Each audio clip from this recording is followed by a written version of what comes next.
Riwruog lakteche ma Pachoka KMPDU obuogo mar chungo chenro mar tije lakteche duto e kaunti ma Machakos chakre juma manyien ponono ni tend kaunti no biro rem chulo laktechego. Jagoro maduong' mar KMPDU Pachoka Davji Atela owacho ni kata lakteche matin modong' e tich biro chungo tijgi ka tend kaunti no ok ochopo winjruok margi mar CBA ma sani oserem chopi kuom dweche 7 kendo kwayo kaunti no mondo oluor chik mar doho. Chieng' wuok tich gavana wa Vinya Ndeti nonyiso lakteche mag kaunti mondo odogi e tich kendo ni giwe donjore e siasa e kinde mar ng'anyo mar laktechego koro donjo e dwe mar 7.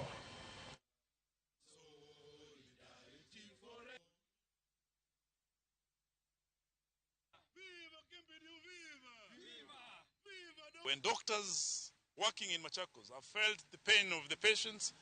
and have decided and said that they're ready to go back to work, but the county government has said, no, you cannot go back to work because we cannot pay you your money that we owe you for the periods that you've not been paid. So we are saying today that the governor of Machakos, the county government of Machakos, wherever it is that you've kept money that is meant for doctors, pay the doctors if you want the doctors to report back to work. Because it's quite critical, it's quite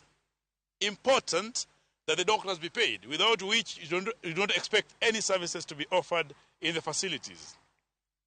I must also say that Machakos County joins the other 47 counties across the country who have not implemented the collective bargaining agreement, the very critical components of it that are seeing an increment of wages in the doctors. They have not honored this agreement in the month of July, the month of August, September, October, and now December. So it is quite critical that in the budget of the county, that the CBA that has not been implemented for the last 7 years, the money that is owed to doctors ought to reflect in those particular pay slips. So yes, the national strike that is to commence on 22nd of December 2024, Machakos, together with all other counties, will be part of it.